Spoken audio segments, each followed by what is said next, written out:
While we're taking a much-needed break between seasons, we wanted to share with you some episodes from our dear friend Georgie Wolf's podcast, The Satisfaction Project. The Satisfaction Project is your ultimate resource for enjoyable experiences with escorts and other independent hands-on sex workers. You might remember Georgie from episode 23, Somebody You Love is a Satisfaction Expert.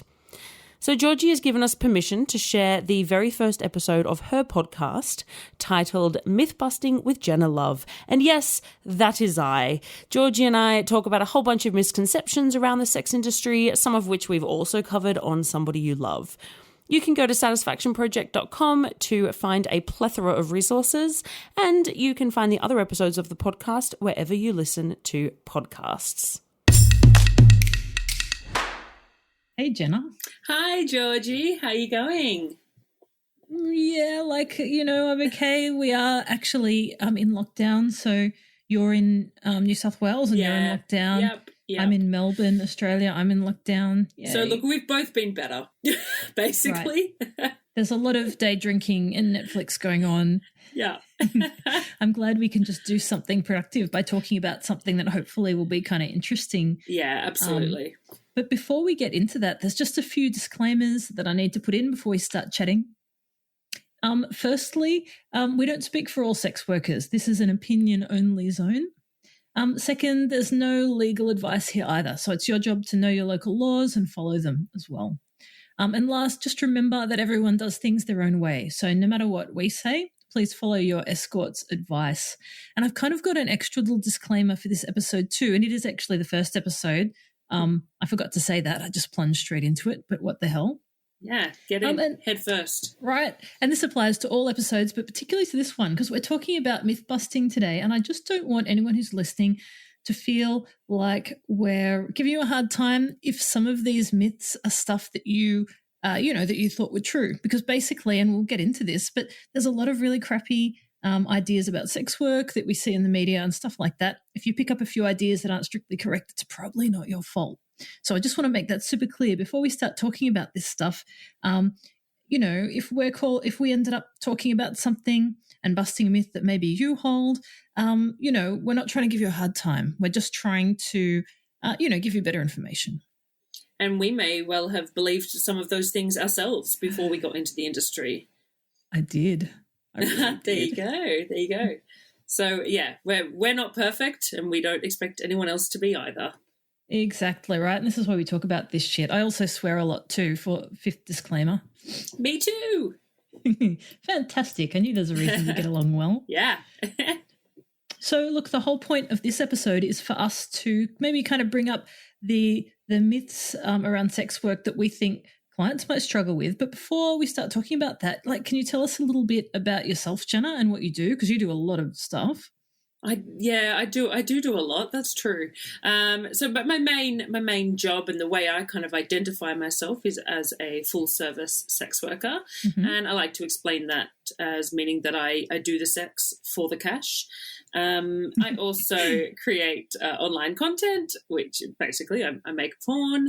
And as of quite recently, I've followed in Georgie's footsteps and become a podcast host, because I think that's the thing to do in 2021. And yeah, that's it. What else are we going to do? Right. And as you said, I like to think I'm an activist. And yeah. So I would qualify that by saying, firstly, I've been listening to your podcast and it's awesome. I love the vibe that the two of you have going on. It's great. And I would say you are an activist, and I love the fact that we struggle so hard to really own our stuff around that, right? Yeah, absolutely. But I've been reading your thoughts on Twitter and watching your videos for years.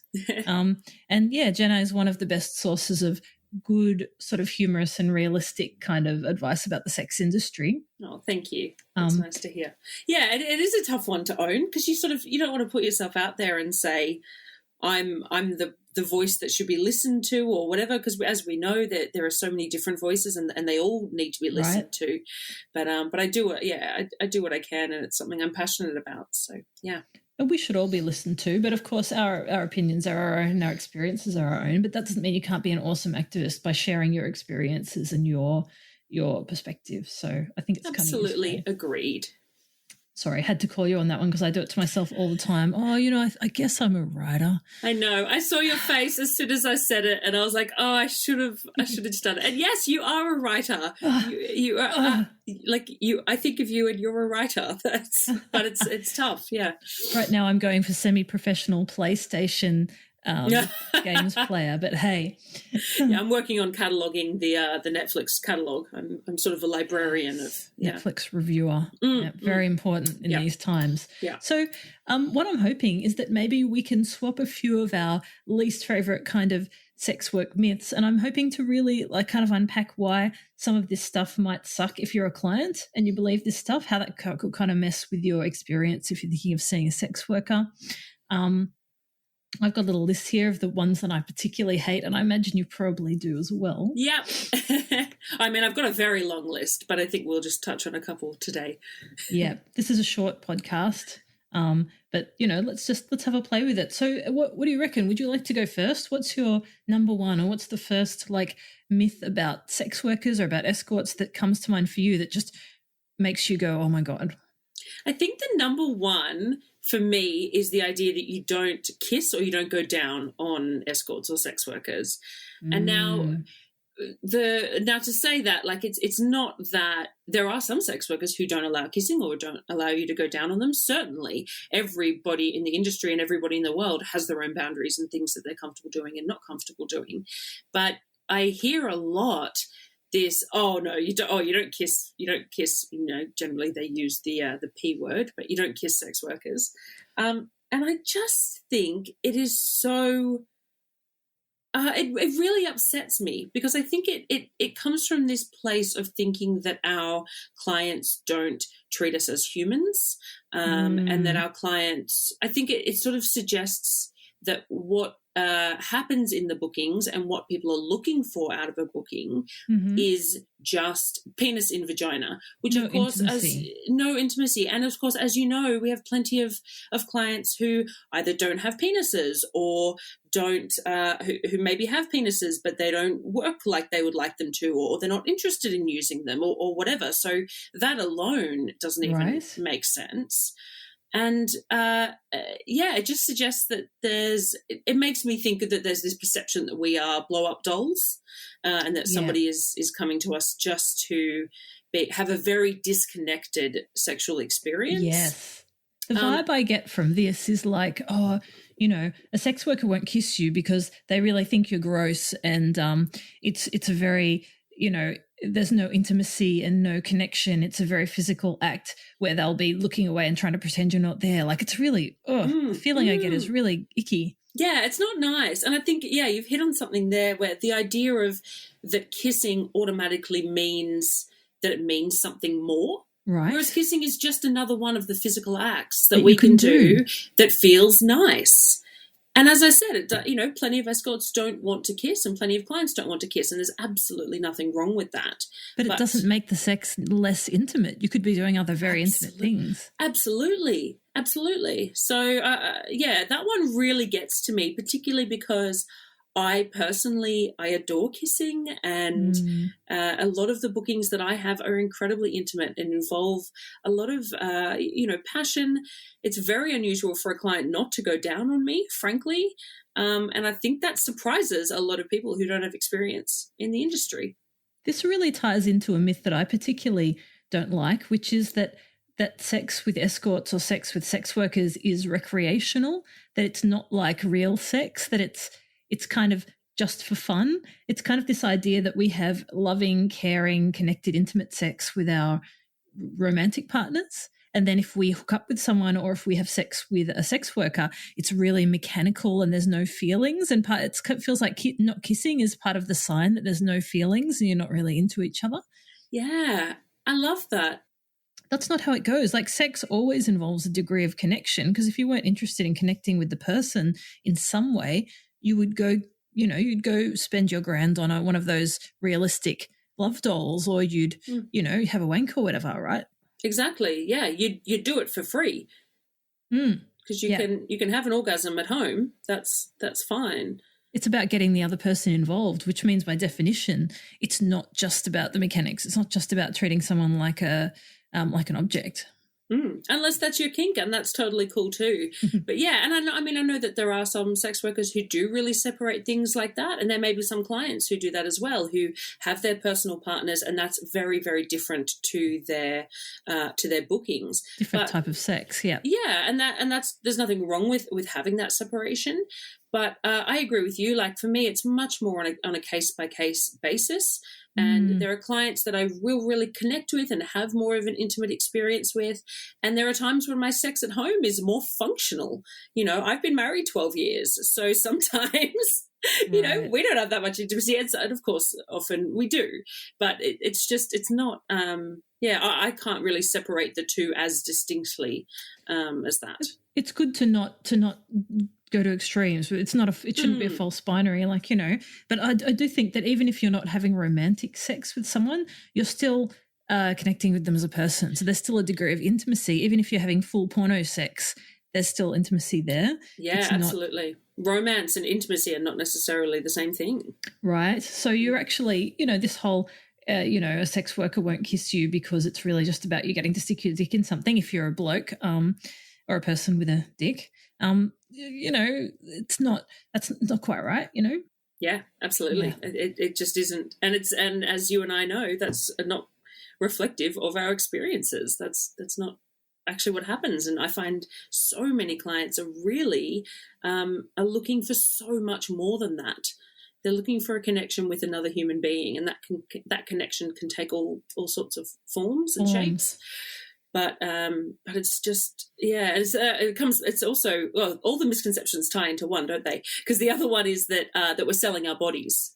Oh, which is my next most favourite myth. And let's talk about that, because I did think that when I started in the sex industry. Like, I thought people were just paying to access my vagina, and that it wasn't about me, and that they were going to be super creepy, and it was going to be very objectifying. Like, they'd just be like, I want to fuck anyone. They don't care who it is. Yeah.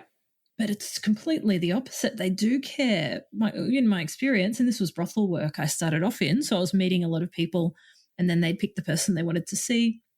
But it did matter, like how well we got on mattered, like who I was, all that sort of stuff. Yeah, absolutely. And I think this well, of course, the issue with the idea that we sell our bodies is that, I mean, if you believe that, then you believe that construction workers sell their bodies and that people in the army sell their bodies, and et cetera. I mean, they sell the labour of their bodies. Yes, absolutely. But was that a bad thing? Well, yeah. I mean, we're all selling ourselves. It's capitalism. Hello, welcome. Well, selling our labour, not selling ourselves. Yes, this is the other problem I have with like aunties and people who are down on sex work saying, oh, you're selling yourself. And all these sex workers are like, but after the job, I'm still here. Yeah. I don't think I sold myself because I'm still here. Well, no more than any other job. That's just it. As you said, selling our labour, selling our experience, selling our knowledge, selling whatever it is. Selling our physical effort. Our time. Cool. Yeah, absolutely. And I have no issue with that. I'm happy to sell my labour. And if it's physical labour, that's cool. There's nothing wrong with that. But yeah, I think a lot of people think that clients come to us just for our bodies, and that's just not the case. And sure, there may be some, but the vast majority are looking for a lot more than just a body, I think. I think the problem for clients, and you know, I'd be interested to know what our listeners think of this, but I think one of the problem for clients in thinking that sex work is about buying sex is that maybe they might arrange a session, show up, and feel like because they've paid, they should be ticking this box of sexual activities. And then sometimes one or two of those activities doesn't happen. Sometimes sex doesn't even happen, maybe, you know, for various reasons. If you had a few drinks, having trouble getting an erection, stuff like that. And then they feel really shortchanged because to them, getting the sex was what they were paying for. And I don't think it's a very good frame to approach particularly an escort booking, because, like, you know, when you meet a new person, you don't know how it's going to go. It's not set in stone what will happen or what sexy activities you'll get up to. And it's kind of sets you up for failure because you've got this expectation that you're going to get sex and it's going to look like what you want. Yeah, and really, like, you can't plan an intimate experience with another human being like that. As you said, there's so many factors. There's so many things that can kind of go wrong, or that just don't, or even it might go right, but it actually, you're not enjoying it as much as you thought you might. You know, you might start doing an activity and go, oh, I'm actually not that into that, and want to move on to something else. And that's so okay. And it doesn't mean that you haven't got what you paid for. You know, I agree. I think it really sets people up for disappointment, and there's a lot of pressure as well on them to, you know, quote unquote perform. Yeah. That's hard. If you go into a booking with a sex worker thinking that you've paid for the sex and you have to have the sex, and if you can't get a hard on, for example, that you've failed the whole thing and you've wasted your time, that's a lot of pressure. And a lot of people that do meet sex workers for the first time are so nervous often that this stuff can happen, right? Absolutely. It's so common.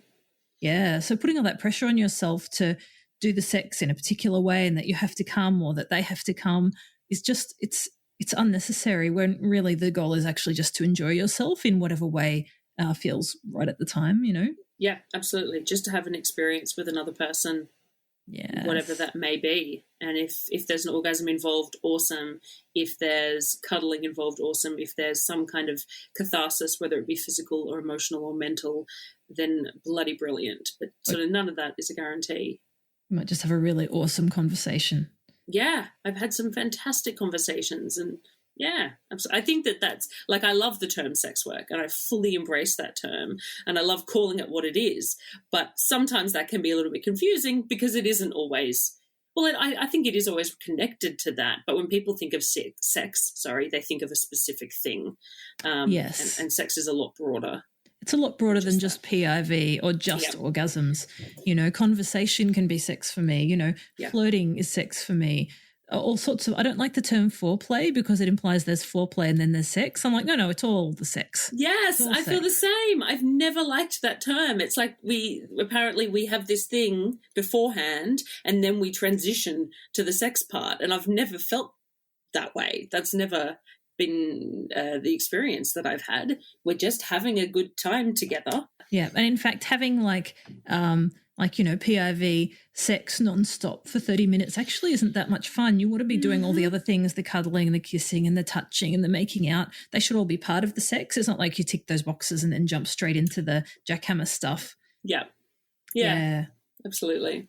Yeah, this is kind of like, I'm cheating because I can see a list of a few of your favourite myths that you may have given me a bit of a cheat sheet beforehand. Yeah. But this kind of relates to what you said about people assuming that we have sex in all of our sessions, that because, you know, it is called sex work. So, of course, I'd understand if people assume that all we do is have sex during our bookings. That's not the case. And as you said, I think, there's 2 points to it. One point is there are bookings where we don't have any sex, or certainly not traditional sex, as you said, PIV. And then there's also the part of even the bookings that we do have sex in, we're generally not having sex the entire time. That would be really tiring. Yes, for everyone involved. And I don't think it would necessarily be pleasant for everyone. Some people might like that, but I think for most people, that's kind of it's a bit much. So if you break it down, like say we have a 1 hour booking, that's 60 minutes. The sex, say the PIV in particular, or the PIA, or the whatever it is, whatever bits you've got that are rubbing together, you know, that can last anywhere from 30 seconds to maybe 15, 20 minutes, I guess. It can be longer, but generally, in my experience, it's usually only a few minutes. So what are we doing for the other 55 minutes, you know? Right, talking. Yeah, we're talking. There might be oral sex, of course. There might be kissing. There might be cuddling. There might be other physical things. But a lot of it is that there's the mental and the emotional stimulation. Which is a big lead up to good sex, right? Like those shorter bursts of really intense sex are sort of built up to with flirting and with thinking, oh, what are we going to do next? Or finding out what the other person's into and sort of getting really horny about it before you start doing the thing. Yeah. And then I think then the other part of it is that some people only want that part of it, or are only able to do that part of it. Some people may not want to have sex or too much sexual contact. Some people may want it but aren't able to on that day. Some people may, it's not unusual. I think people are surprised by this. It's not unusual for me to have clients who on the first booking maybe don't want to go all the way, so to speak, sort of like you might if you were dating somebody, because they don't know me that well. Yeah, and they're not sort of comfortable, and they want to explore a little bit, get to know me a bit more, and then maybe the second or the third time they come to see me, they feel comfortable opening themselves up like that, which is really understandable. Not everyone's a massive whore like me. Like me. who can just get it on as soon as they meet someone. Right. Yeah. Part of that is feeling safe. And sometimes it is about emotional connection. I have a lot of friends who are what we call demisexual, which means that they're not really sexually attracted to someone until they've actually gotten to know them as a person and formed a pretty significant emotional connection. So those friends of mine don't do one-night stands at all. They don't do hookups at all. And if they saw a sex worker, they'd need to get to know them over in a few dates before they could really get in that sexy zone of wanting to actually get intimate in that way. Yeah, I actually posted on Instagram just the other day doing a little, question box saying what are some misconceptions about the sex industry, or ones that you may have previously held and you now see are wrong. Awesome. It was actually a very good timing. I didn't even really think about this, but I'm going to link to that. I did my research. Send me the link, and I will. Okay, yeah, I will do. But somebody had written in that the misconception was that as a demisexual that they wouldn't be able to get any benefit out of seeing sex workers, and they said that they found that was absolutely not the case, and they got so much out of seeing sex workers. And I thought that was really wonderful because it isn't something that I had really thought too much about. But then when I thought about it, I went, you know what, I probably have had a number of clients who may well categorize themselves as demi. Right. And it makes perfect sense. And they were just sort of saying sex workers are very, very good at all the other stuff too. Yeah. I like to think we're pretty great at the sex, but I think we're good at other things as well. My parents, here we go. So I'm out to everyone, and sometime last year, I haven't seen my folks in a while because they're out of state. We're watching TV or something, and they're like, "You're doing really well at work. Like you must like have some really like special skills to do your job." I think they meant fucking like a madman. Yes, but I said yes. I have really good social skills. Yes. I have really good emotional skills. Yeah. That's the job. And they were like, oh, because that was not what they were expecting. No. Yeah, I was talking to my mum early on when I had first sort of told her about the work that I do, and she was struggling with it a lot, and I was trying to explain and justify, really. I was trying to justify what I was doing, which is not something I feel the need to do anymore. But at the time, I was writing a letter about the things that the positives of sex work for me. And my husband was with me when I was writing it. And one of the things was I said, like, I'm really good at it, and he was like, do you want your parents to know that? And I was like, yeah, no, because fuck it.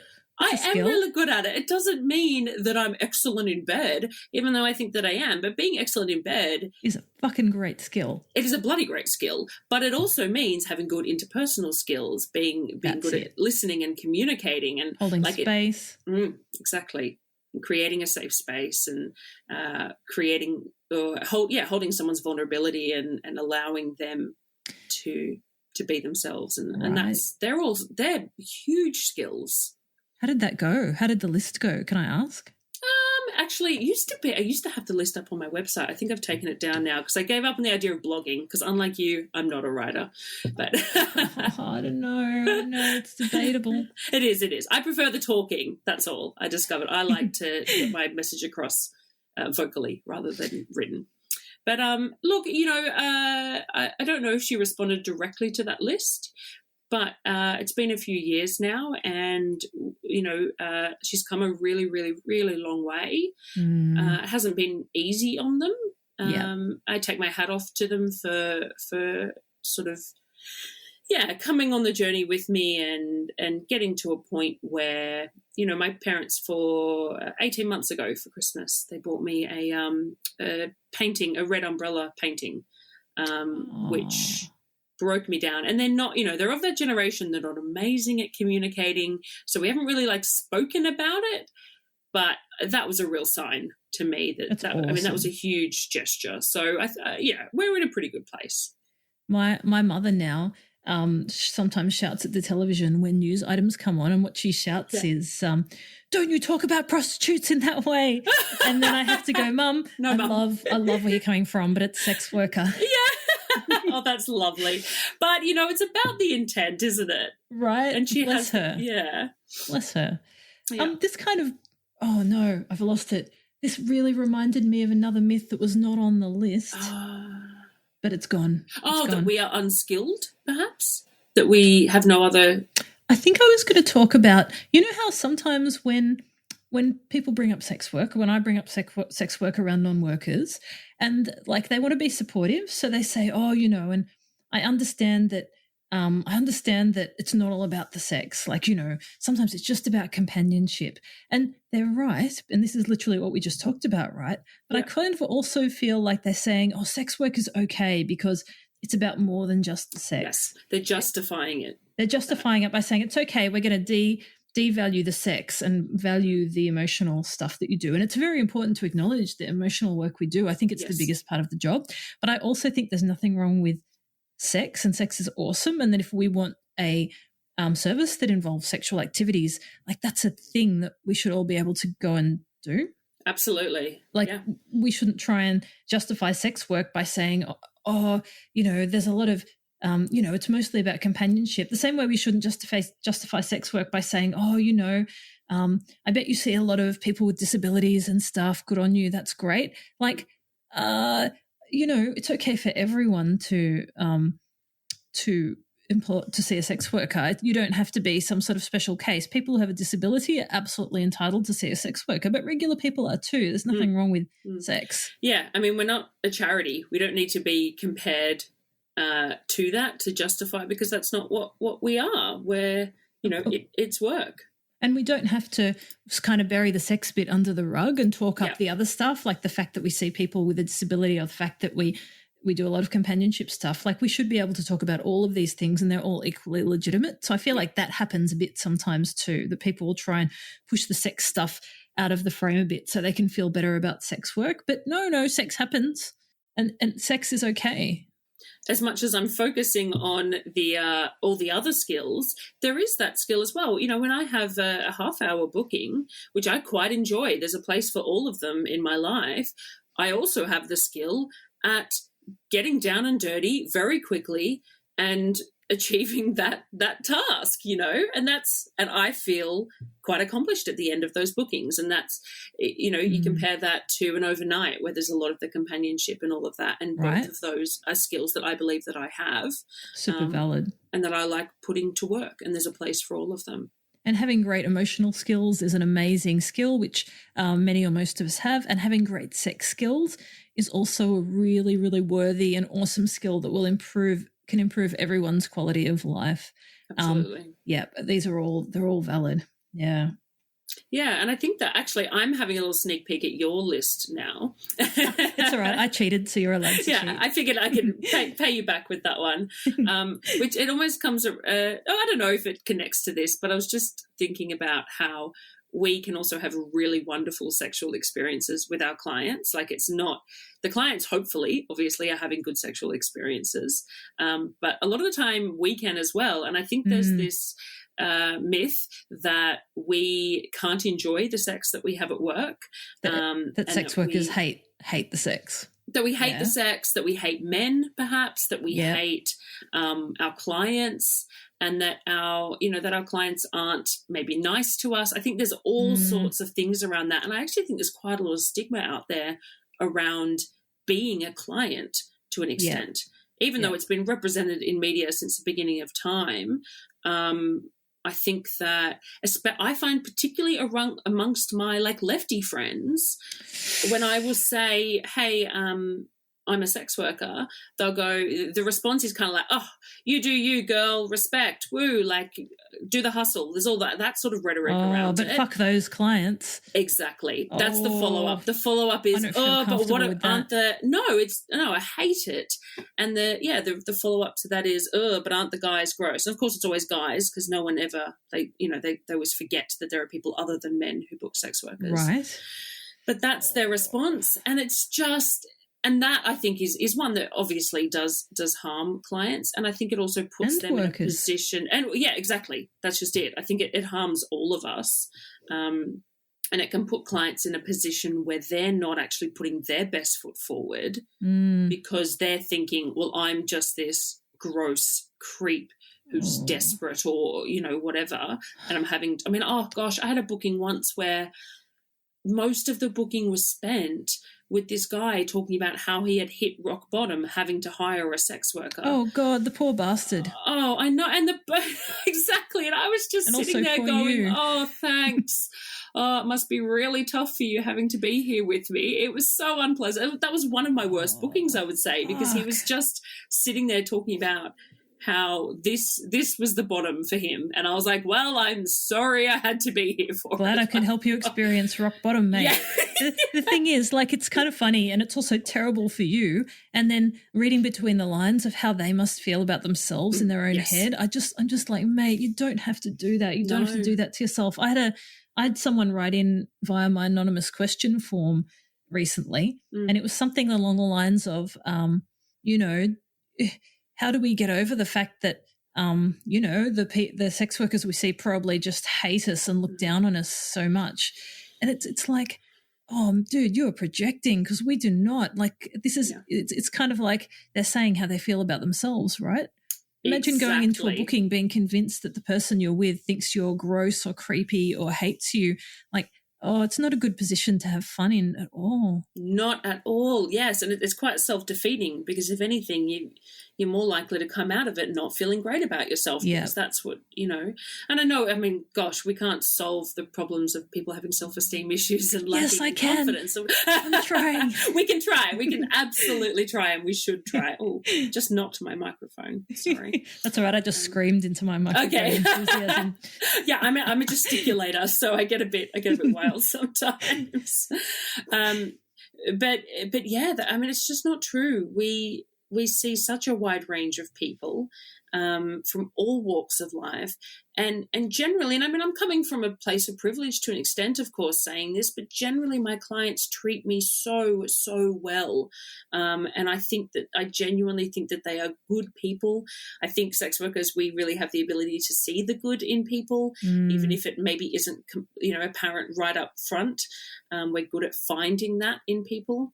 And people have called me naive, but I believe there is good in everyone, and I believe that everyone deserves to feel compassion and love, and deserves to feel wanted and desired. I think that's right. I think that's a really important human experience to have for our well-being. Yes. Yeah. And it's true, everyone has different experiences, and like any business where you're encountering members of the public. Right? I've worked in a call centre. I know what that's like. Mm-hmm. You sometimes run into some assholes. It's not about sex work. It's about the world, right? Yep. I worked retail for many years. I'm with you there. Yep. But yeah, I do like to approach it with the idea that, this is something that we all deserve to feel heard and have a space where we can express ourselves and feel sexy. And it has nothing to do with whether you're attractive or young or socially confident. It doesn't have anything to do with that stuff. It's just that everyone does deserve to feel sexy occasionally and to experience intimacy. So yeah, clients coming in thinking that they don't deserve that and that they should feel guilty for trying to get it. That's not fair. It's not fair at all. No. I actually almost sort of had this misconception myself before entering the industry, and part of it is why I wanted to do it, because I had this image of the creepy old man. And that's historically what I've always been attracted to myself. I've always had a bit of a kink for that, for some reason. Who knows what childhood trauma that relates to. Oh, look, we all have our things. Oh, yeah, certain of course we kinks. do. Let's not go into that. No, and we're not here for kink shaming, of course. But yeah, that was what I was always historically found myself attracted to, and I thought, oh yeah, great, I'll do that, and I'll get paid for it. And I was shocked to find they weren't creepy. No, I was like, what is this? This isn't what I signed up for. They weren't necessarily old. I mean, you get a huge range of ages. You get all sorts. The fact that I was getting clients younger than me I was like, what is this? That really shocked me. Now, of course, I'm not surprised by anything. Right. And that they were from all different backgrounds, all different jobs, all different experiences. And that's one of the things that, I don't know about you, but I love about my job is that I get to hear all these stories and hear about all these people's lives that are so far removed from my own. I wouldn't normally come into contact with those people. It's really cool, and they do share, and you know, clients do open up and talk about their experiences, and I find it really interesting. And I've learned really interesting things. Yeah, one of my favorite things is learning about jobs that I didn't know existed. What's your best one? So I was in Tasmania. And I'm not great with geography, and I met a client who works in Antarctica, and I was like, "What?" And I was just so baffled by that. Oh, that's awesome. I was like, "What do you mean?" And he showed me pictures of his work, and there were just like penguins around, and it was just the coolest thing ever. So I think it's something like he would travel down to Antarctica for 6 months of the year, and then would be back in Tasmania for 6 months, and was just literally showing me these photos of his work that looked like they were in National Geographic, and I think he was in like construction, and I didn't even know they had. Now I feel like an idiot saying it, but I didn't realize they had buildings in Antarctica. You know, I didn't know they were all igloos or like research huts. And that's naively what was in my mind. And then I was like, this is so cool. You freaking commute to Antarctica for work. Holy shit. That is freaking awesome. Yeah. I had a date with someone who swum the English Channel once, which is a really big deal. Yeah. And it was such an interesting story, although I have to say the most interesting bit was when he explained how when he had to take a shit, he'd ask his support team to go to the other side of the boat so they couldn't see him, because you don't get out of the water, you just go and keep going. So that was my learning for the day. That's one of those things I've never thought about. You can't stop to take a poop. They just poop in the water like a fish. Like a fish, except more poop. And what about they've still got their swimmers on, I guess? Oh, what do you do? I didn't ask about that. I'm like, do you just pull it to the side? Do you do you dog paddle? We were cuddling in bed, so it wasn't really. I wanted to know. I always want to know these details. Yes, me too. So, this is a two-way thing, right? Yeah. Like I love meeting new people. It's one of the best bits of the job. Yeah, so cool. Oh, so good. And getting to know them. That's one of my other favorite. I keep saying my favorite thing. Clearly, I just love the job. But something I love is getting to know someone so intimately, so quickly. And I feel like so many other people don't get to have that experience regularly. And it's getting to know someone like physically and emotionally and mentally really quickly. And I think especially with men, sometimes they take their clothes off or they have an orgasm and a whole bunch of shit falls away, and you really get to open up. See them. Yeah. Yeah. And it's just beautiful. I love it. Sex gives us all those chemicals, the oxytocin and the dopamine that actually allow us to bond and trust someone. So, of course, then you can have a wonderful conversation about your feelings or, all sorts of stuff that you might not be able to do with a stranger because your brain just isn't in the right place. Yeah. Yeah. And I think, over the last sort of 18 months, we've certainly seen more of a need for being able to share feelings and open up, because there's a lot of people that are feeling quite isolated and struggling with that. And what my hope is, I guess, that once we're out of lockdown, there's going to be a lot of people that need to reconnect and that need to debrief. And of course, folks, if you have some really heavy stuff going on for you, please debrief with your therapist and not your sex worker, but getting that human connection again and just learning to reconnect with people and flirt and chat with people and getting sexy again if you've been in isolation for a long time. Yeah, sex workers are great people for that. So please consider that as an option. Yeah, I hope there's a lot of sex happening. I hope so too. I talked a lot about the fucking last year on my podcast, The Art of the Hookup. The fucking never happened because we just keep getting locked down over and over. No, it's coming though. It's coming. We just have Nice choice of words, Jenna. Thank you. It was intentional. Thanks so much for this. This has been a really awesome chat. I don't even know if we covered off all our myths. I feel like we just merged it into one giant meta myth.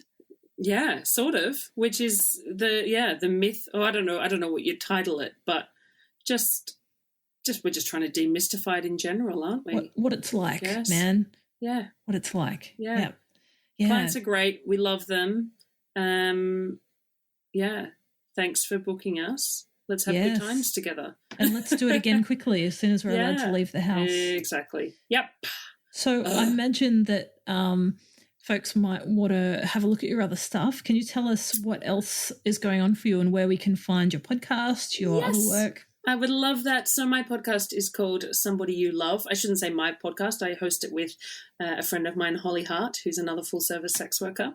So our website is somebodyyouLove.net. The name comes from the idea that, somebody you love might just be a sex worker. There's actually a whole bunch of us out there.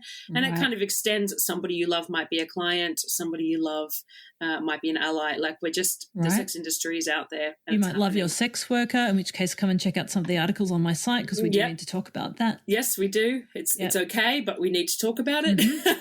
And we're on all the social medias at Somebody You Pod, P-O-D. My name sort of everywhere tends to be Jenna has red hair because I have red hair and I'm not very creative. Bloody great. Thank you so much for chatting. It's been really fun. My pleasure. Thank you so much for having me on. It's been great to catch up with you again.